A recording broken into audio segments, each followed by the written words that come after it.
if you're trying to like make big decisions on should I invest this way or this way, do a market study. Like make sure that is statistically accurate for what the market is saying. Like 60% of the market says this or 20% of the market says this, not what you got feedback from friends and family that were 10 people. Like be really careful. And especially around like when we choose advertising and media, we tend to also use our own bias. Well, I feel like I'm in the industry and I only read the Wall Street Journal, so therefore everybody reads the Wall Street Journal. No, you will be shocked if we looked at consumer behavior of where your audience, where do they go and search and how do they make their buying decisions. Every time I've done those kind of studies or uncovered that and showed that to a client, 100% of the time, 30 years experience, I always get the, ooh, I would have never thought that. It was like, I would have never chosen that media mix. I don't do that. And it's like, but your audience does. You are not your audience. This is Get Unstuck Podcast, a podcast for entrepreneurs who prioritize their life first, business second. I'm Mudita Panmuk, your host, who dedicates my life to designing and building a business that supports lifestyle. We will learn together from entrepreneurs around the world how they overcome their life challenges, their business obstacles, and yet still get unstuck from the hamster wheel of burying themselves into their business. Because time is the number one commodity in the world that you cannot get back once it's gone. So let's shorten the learning curve and see how can we prioritize better. Let's get unstuck. Hi, Get Unstuck Nation. Our guest today, she brings 30 years of experience who dedicates her career to helping building healthier and sustainable brands. And she founded 3 businesses and such as Bright Marketing and OrangeWIP, and also mother of 4. I mean, how can you run everything, right? So today we will learn from the expert in the industry about branding, marketing, advertising. Oh my gosh, good stuff. So without further ado, please welcome Jennifer Sutton here to Get Unstuck Podcast. Hi, Jennifer. How are you doing? Hi there. I'm so happy to be on today. Thank you for having me. Yeah, I'm so excited because like we were talking offline. I'm like, no, hold your thought. I was like, I could talk about this forever. Yeah. So, I mean, before we get started now, let's go back like about 30 years. I don't want to say that. I mean, it's just a number, right? The times. But how did you get into this entrepreneurial journey or even marketing though? Yeah. So, I'm probably one of those rare birds that I'm actually doing what I went to school for. So I went to college for, marketing communications. That actually, I had a specialty in research design and media. So when I came out of school, one of my first jobs, I worked in an agency, and I worked in the media departments in an agency, which is, back then, it's like if you wanted any really good marketing or advertising experience, you went to work for a big agency. And and if you weren't in creative, you were more in like the client service side. So account management or PR or media, they put you in the media department. So you could learn all the terms, all the tricks, like, everything about advertising. And I loved it. I love that side of the business. You saw all the data. It's like the media team is the one that's looking at consumer, how they consume information. Where do they consume? Where should we put our advertisements? And really thinking through like the advertising planning framework. How do I take what money should the client spend? Where should they be spending their dollars? And is it going to be effective? How are we going to know it's going to work? So really becoming like the data analyst and the science side of media planning and buying. And that's the space I grew up in the agency world. Fast forward as you climb in different agencies, because I really understood data, understanding kind of research design and uncovering things like employee satisfaction data, customer satisfaction surveys, consumer like brand perception and attitude research.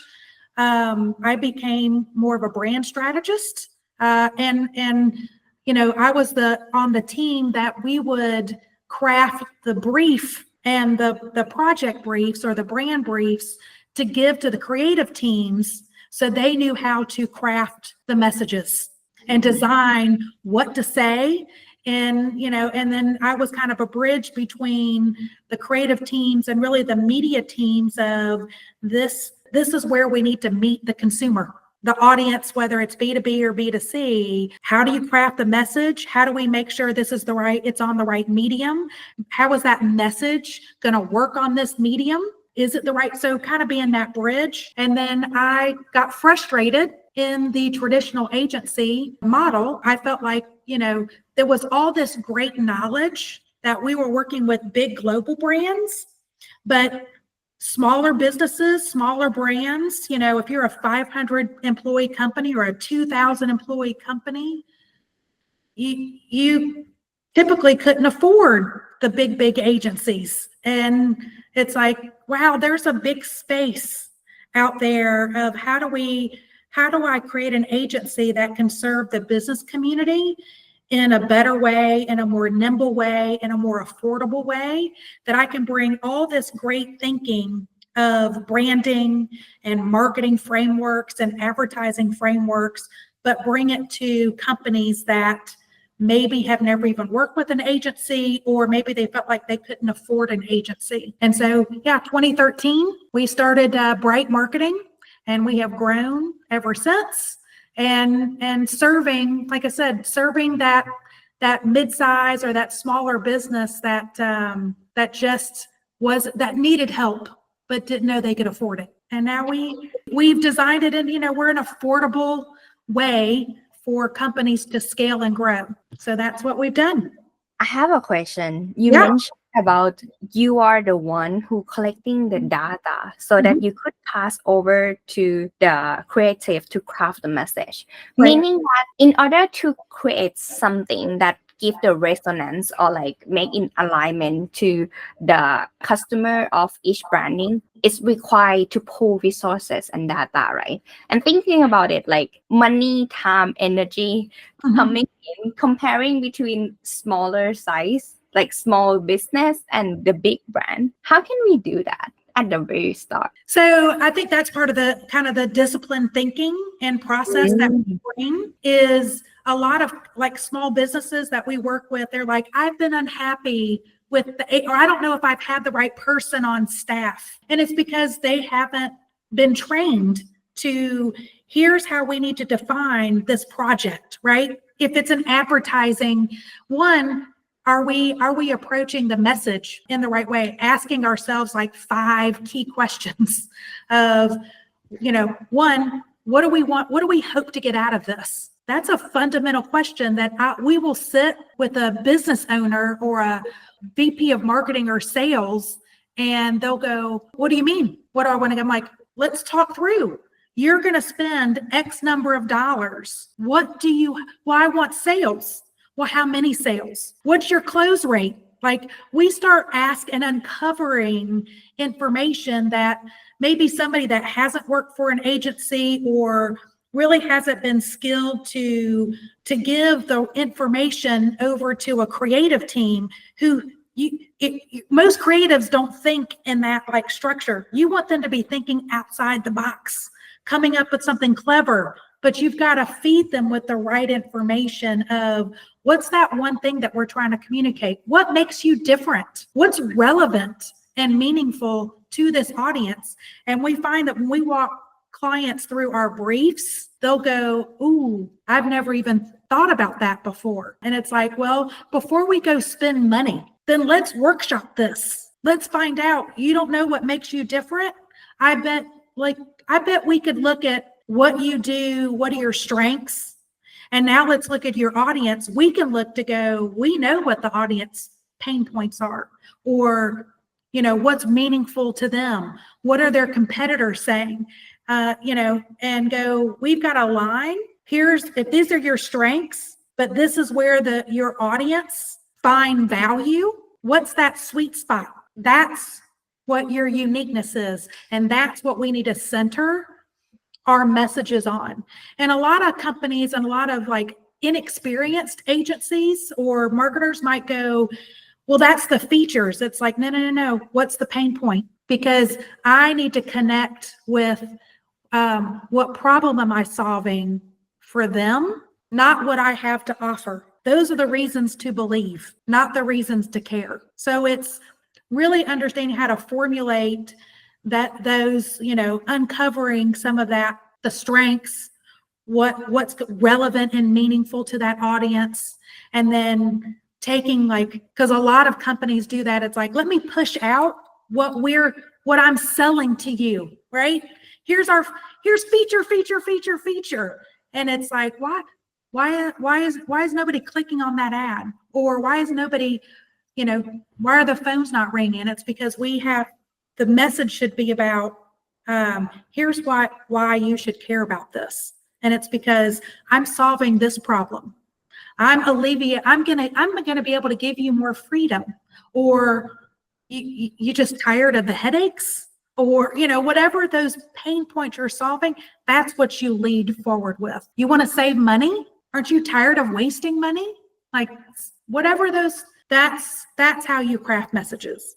And then uncovering from a media perspective, how do you determine what you need to spend and where you need to spend it becomes, well, what do you want the success to be? Do you need, 1,000 people clicking in your cart every day or every week? Or, do you need 50 customers? Do you need 50 appointments? It's like, let's talk through what's the expectation, because a lot of companies might not have the right expectation of, well, my budget's only $50, but I expect this. Well, it's like, well, we're going to have to destroy your expectations. So, how do we reprioritize, and how do we educate some of that reality of, because we can run some predictive analytics to go, you need 50 appointments to get to, because not every appointment is going to land into a proposal or a quote. And then after every proposal, what's your close rate? A lot of companies haven't even figured out those benchmarks, right? So working with us, we walk side by side with a lot of those businesses to help educate, guide, discover their benchmarks, and then determine, it's like, okay, we know that if we spend X number of dollars, you're going to see a 10X in return or a 5X in return. Or sometimes you spend this and you want to hit this goal, we can make that happen because we're projecting a 200X return. So, we have that data. But a lot of it is it's education, guidance, and just kind of, it's a disciplined thinking, disciplined process, so that we're not wasting money. How do you deal? I bet. Have you ever encountered any overwhelmed business owner or entrepreneur? Have I discovered what? I mean, the overwhelmed business owner, when they say oh, I have never figured this out. Oh, I have never figured this out. But then when they have to think something that they have never thought before, Yeah, it's important for them to go through this process or something. Yes, we hear that a lot of, I've never thought of it that way before. That's I think in every meeting we've had with a client multiple times of, I didn't even know that was a thing. I didn't even know the difference between them. I think, you and I talked the start of what's the difference between branding, marketing, and advertising? Mm-hmm. And those become aha moments for those business owners of, oh, I never thought about breaking it down that way. I didn't realize that there was different planning frameworks and ways to think about branding versus marketing versus advertising. Because our industry, we interchange those a lot. So of course, if you've got an owner or somebody in charge of sales, or someone that's a controller or a leader within a company who have no marketing experience, never worked in our industry, it gets confusing. We don't help as an industry. So if I break that down, so let me just, the difference between the three is branding is really determining why you're in existence as a company. It's the impact you want to have in either in your community, in your market, in the world. Like we work with a lot of bioscience clients who they've got strong reasons why they exist because they want to change patient outcomes. Or, in the tech industry, they've got these visions of making life easier for business operations. It's like, what impact do you want to have in the world? And then it helps to uncover the what. So branding is all about the what message are you trying to convey? And to uncover your brand, you've got to go through like, what I've got this vision. Who was my audience? Who are the audiences that I'm going to have this impact on? And how do I uncover their pain points? How do I discover, what makes me, is what I have to offer of my impact? Is it relevant and meaningful? Because it doesn't mean anything if I've got this product or this service and nobody gives a shit about it. Right?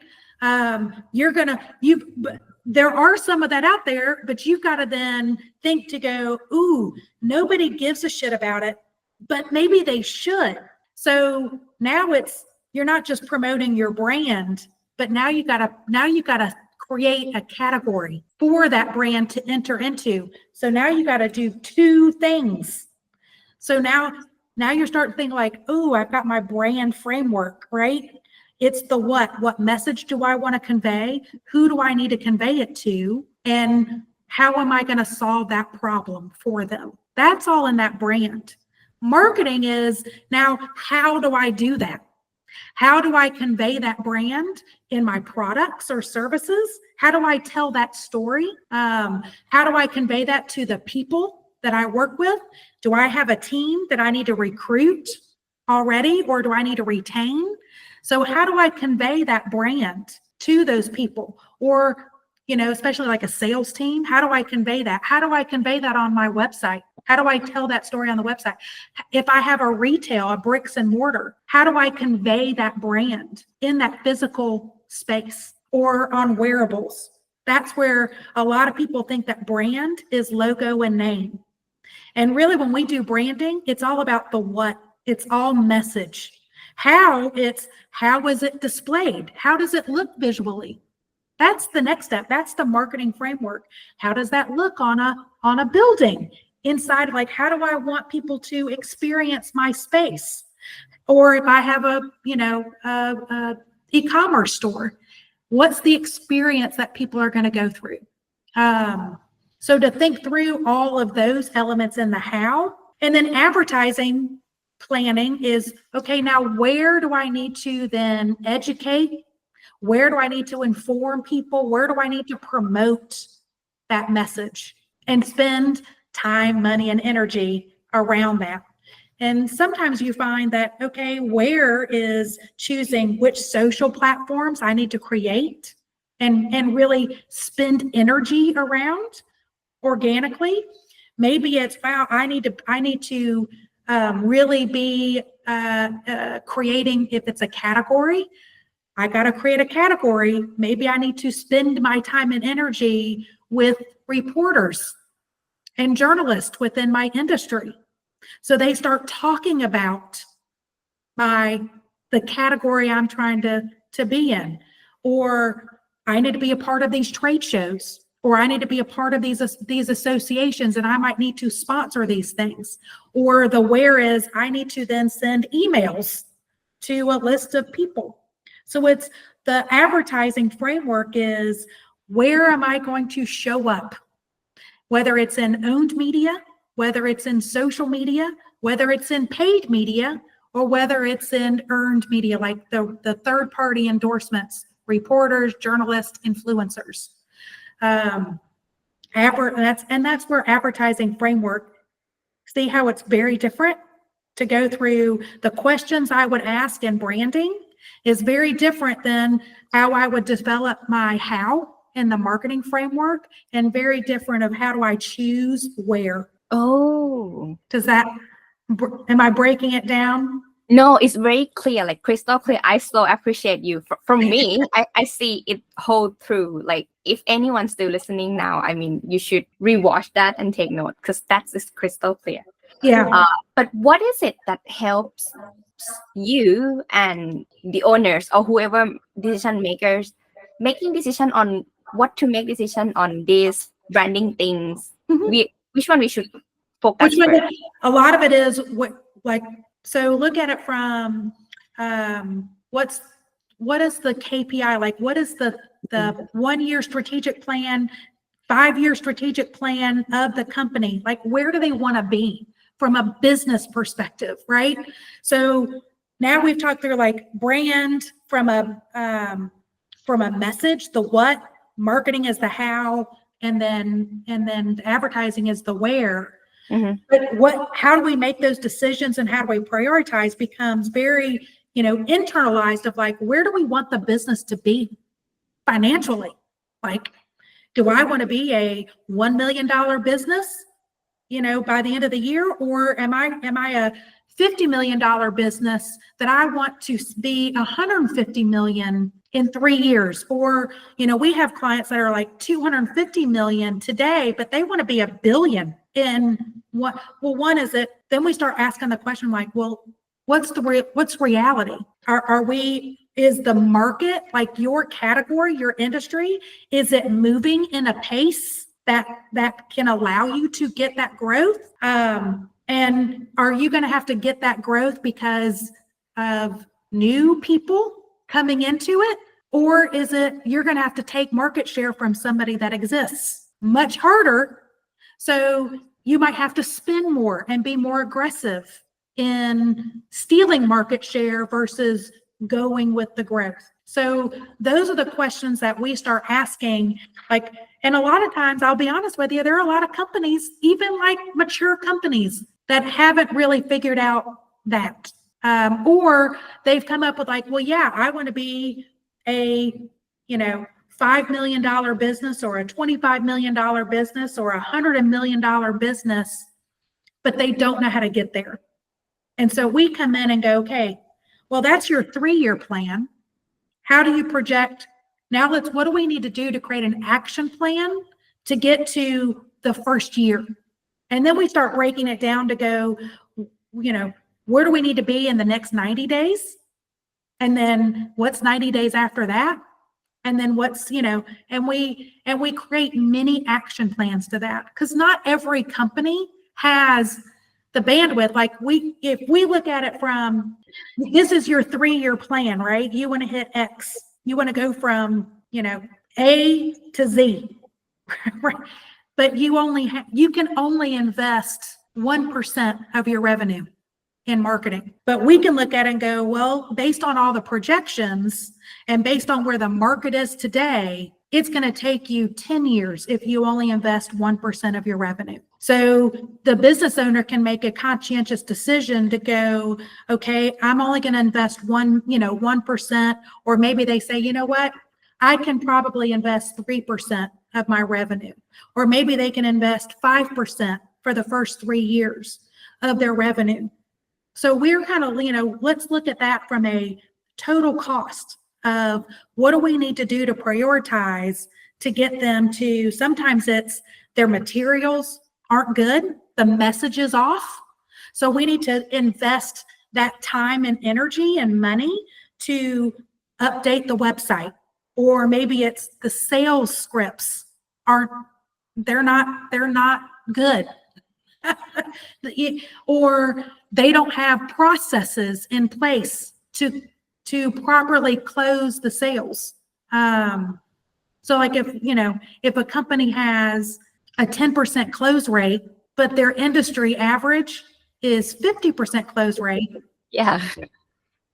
Stop spending money in advertising. Let's work on a process, because if we can just take that 10% to 40%, not doing anything different, but we've worked on processes, we've worked on internal scripts, training, anything like, all of a sudden you'll hit your goals, right?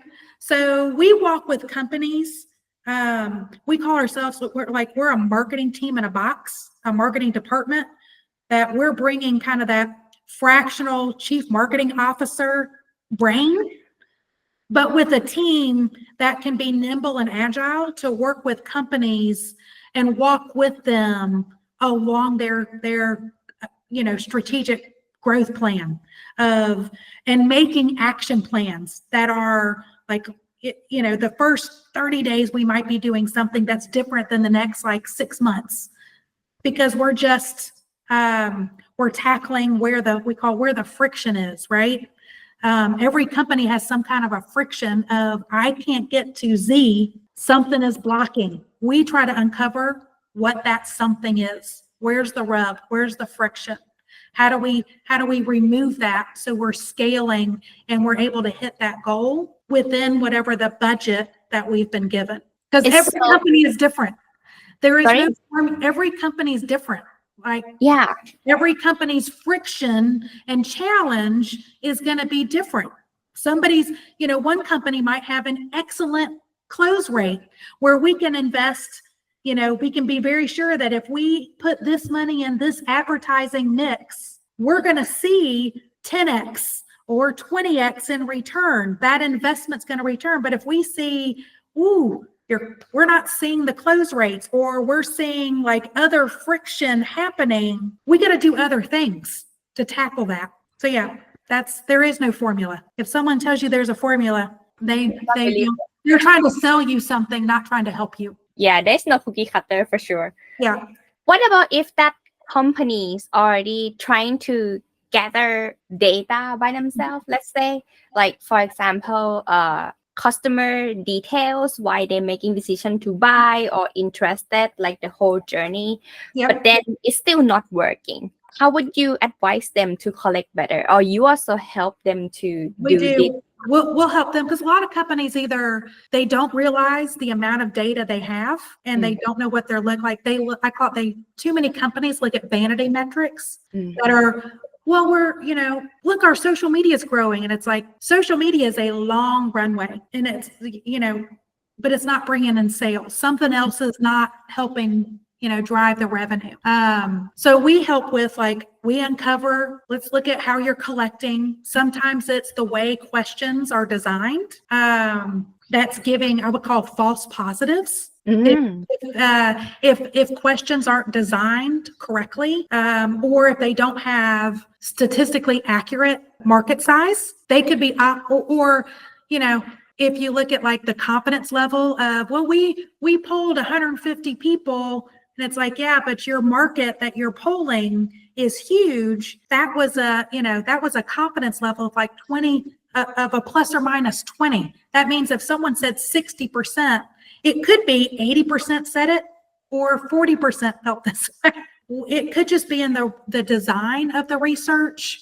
The way questions are worded, I think, is probably the biggest thing that we see. They lead, so people want to, or they're doing it themselves, and so you've got a bias, and somebody just wants to tell somebody what they want to hear, and not give back. I mean, we see that in political polling. Oh, you're asking me what? Oh, well, I don't want to tell you this candidate because I don't want you to judge me. So having it be confidential, having a third party do, we call, there's perception and attitude studies, there's brand equity studies, there's customer engagement studies, there's employee engagement studies, there's different things like product development type of studies. There's all different ways to gather information, and at what stage are you gathering, in a customer journey? Are you doing it appropriately, and are using the right type of tools, and how confident and how unbiased is that data? We help companies. We'll locate that, but a lot of it we find that either the design of the research is flawed, or it is because it's, hey, and you can, in a lot of companies, especially small ones, start with, hey, give me feedback. I need to hear it. Tell me the good, the bad, the ugly. Help me do better. And And if you word it that way, sometimes you'll get really honest feedback, but also know that if you only ask 5 customers, that's not statistically accurate that the whole market is behaving that way. That's good for like product development, those kind of focus group interview style questions where you're really trying to get depth of feedback. But if you're trying to like make big decisions on should I invest this way or this way, do a market study. Like make sure that is statistically accurate for what the market is saying. Like 60% of the market says this or 20% of the market says this, not what you got feedback from friends and family that were 10 people. Like be really careful.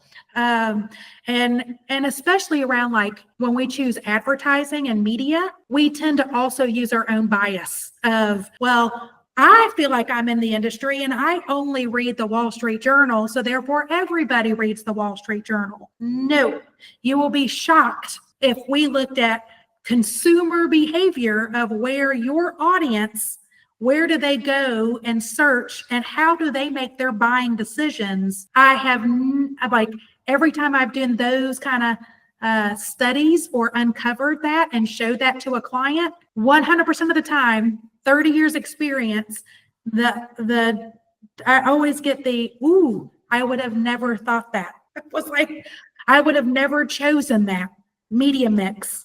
I would have never, I don't do that. And it's like, but your audience does. You are not your audience. So don't make those decisions that way. And we still get that today. Even when we show people data. No, I need to be here. Well, because I see my competitors there. You're not your competitor. You're like, we are telling you this, let your competitor fail. Like now you've got an edge on them. Is this something that thinking about budget wise to understand? I think doing this type of research is something that require dedication and also having like a real wanted to understand your own company as well, because it's going to be a long term, right? It's not going to be like overnight information that you will get. Right. So to compare with like small company or even just like startup versus medium size or big company, I think they have different resources to do that. So how can like just a startup or a smaller company start doing something like this with good resources? Yeah, I mean, startups, like you're trying to, as you evolve in I call your startup journey, which sometimes those are, and I think there's a myth out there that's like a startup journey is 1 year. A startup journey could be up to a decade, right? I agree. I mean, so there's that, like, let's just break that myth down of, you're exploring, you're uncovering your brand, you're understanding your brand. You might not really fully understand your brand until year 5, right? Because you're trying to always do product market fit. That's what you're uncovering. But at the same time, you're also getting revenue, right? To me, if you're trying to figure out where do you scale and where do you grow, even at year 5 or year 10, you might need to go, hey, maybe I should, instead of hiring a $70,000 employee, maybe I need to invest $10,000 or $20,000 in doing research and really uncovering the gaps that I don't know. And I'm making some major assumptions. And if I, and do I want to invest $1 million in labor? Like if I'm trying to hire a team, or if I'm trying to expand into, my investment in my product supply or whatever that is, wouldn't you rather spend $10,000, $15,000, $20,000 to not have the assumption? I mean, because you're going to spend that money like somewhere. You're going to spend it either in you've hired the wrong person or persons, and it's now delayed you by a year, 2 years, because you've invested in the wrong people, or you've put money into expanding maybe a product line or your supply of your, because you're hoping that you would be on this shelf or this retailer or whatever, this partnership, but you've invested time, money, or energy based on an assumption. I mean, so even if you are a startup or you're a small business, look at your, like, I guarantee if you've been in business longer than 3+ years, you could have gone back to go, oof, I wasted a lot of money. I wasted a lot, I mean, I can say that with the companies of, man, if I wouldn't have hired those 3 people, and I would have done this differently, I would be at a whole different level. I think business owner can say that. And it's like, wow, that would have been so much cheaper if I would have done it this way. Okay. Moment.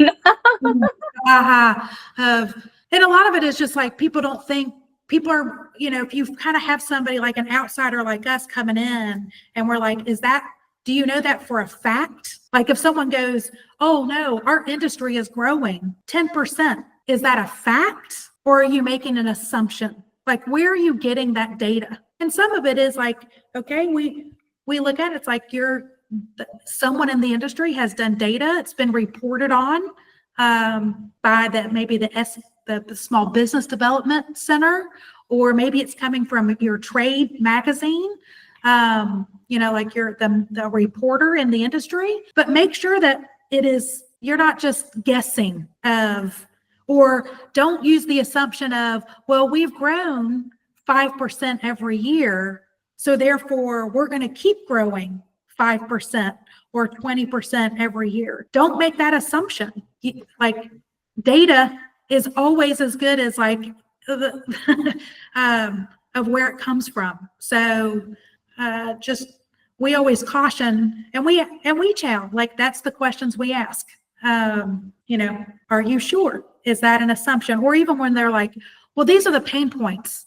I know our audience, this is what they go through. And it's like, where are you getting that? Is that your bias? Is that your team's bias? Have you ever asked your actual customer? Are they behaving the way, even if you don't ask? Like, let's go sit down and go, we call it the customer, doing a customer mapping.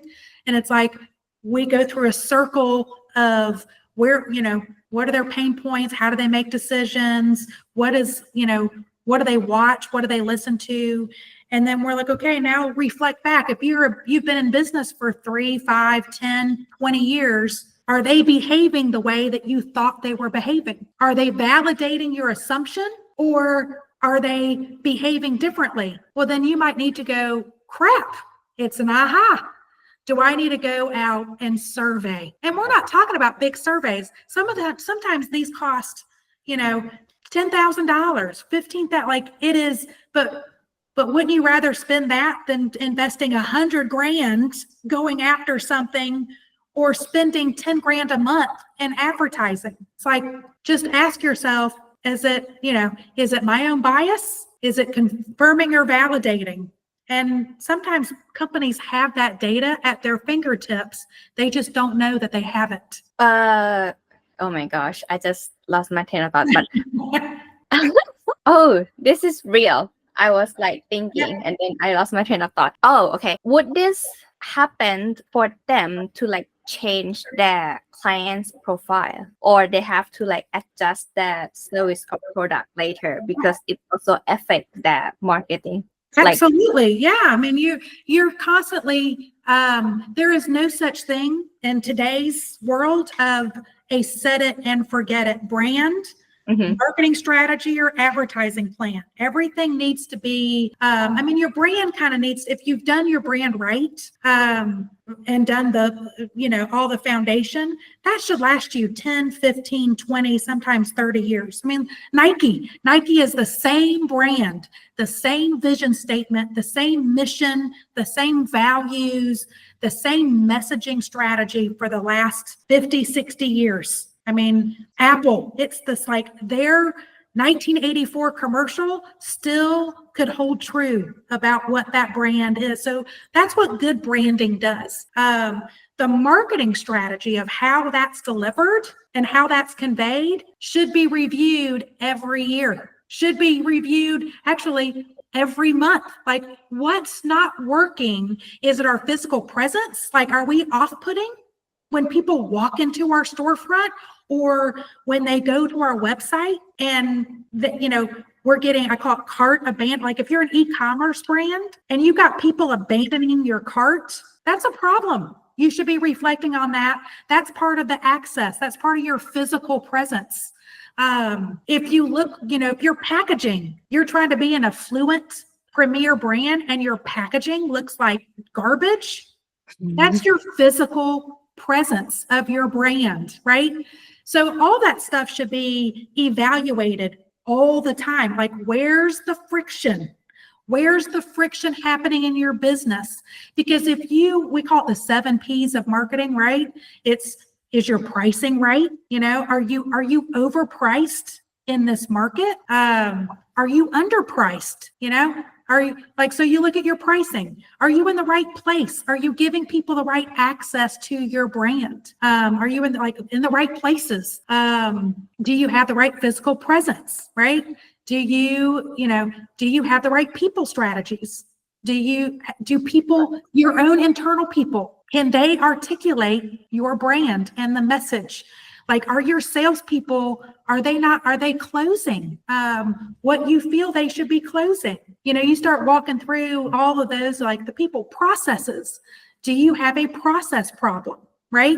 Hey, we're sending proposals, and we're closing, but we have a retention problem. I mean, we've run into clients, we're like, man, we're getting 50 clients a week, but you're getting dropped 60 clients a week. You will be out of business if you can't close the retention. So that's a process problem, right? And every company needs to be evaluating those big KPIs of where's the friction in our business. Those are the 7 P's of the product. Your product fit. Which product is also, if you're a service-based brand, your offerings, it's like, that's your value proposition, right? Have you told that story? Do you make it more confusing for your customers to do business with you? Maybe you've over-engineered a product, or, maybe your offering, if you're a service-based, maybe it's not clear of the value they get. So you kind of walk through the 7 P's, and that should be reflected on all the time. And then advertising, again, it's the where do you need to invest to dial up? Where do I need to educate? Where do I need to inform? Where do I need to promote to help revenue? And again, there is no such thing as set it and forget it. I mean, So I think this is something that is already proven that somehow that if you have been thinking by yourself that this is working or it could be better, you should ask the expert to help you, because it actually can be better. That's right. And if you truly are like a true startup and you're just struggling, like I don't have money they're in every community and even nationally. Just Google accelerators, incubators, those type of founder and entrepreneurial courses, or a lot of or boot camps. A lot of those are designed that will force you. They'll ask you those questions. They'll make you write down your business plan on one sheet. They will you've got to take time to think through those things if you haven't, and you can't afford to bring a fractional guidance counselor like us into the fold to help you think through that. There's a lot of free or very low cost programs, but almost every community has one. So ones, in case anyone want to follow you or work with you, where can they find you then? So you can go to our website. It is Go Bright Now. So Go GOBRIGHT now. now.com. You can contact us through that. You can also follow me on LinkedIn on my personal, and that's Jennifer J. Sutton, Sutton. I also offer a complimentary strategy, so you can pick my brain. And there's a link on my LinkedIn that I offer that for anybody that just needs guidance. and either, they can inquire about our services at that same link. Just book an appointment and we can chat. So everyone, I will put the link around here and also in the description as well as in the show notes. So if you couldn't catch any part of this interview, make sure that you watch this again, because I know that there are many golden nuggets around it. And it's so, thank you so much, Jennifer, to share You're this so welcome. awesome information. Yeah, I was learned a fun. lot today. So have a great day ahead. Great. Thank you. Thank you.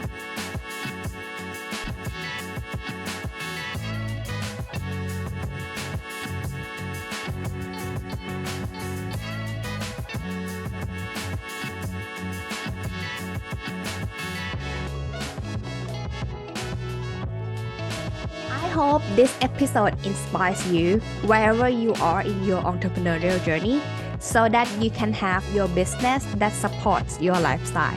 Get a show note at getunstuckmethod.com/podcast. Review what we have learned together today and start implementing right now. See it by yourself. The result of your consistent action are worth it. You deserve the freedom to enjoy your life. Until the next episode, let's get unstuck.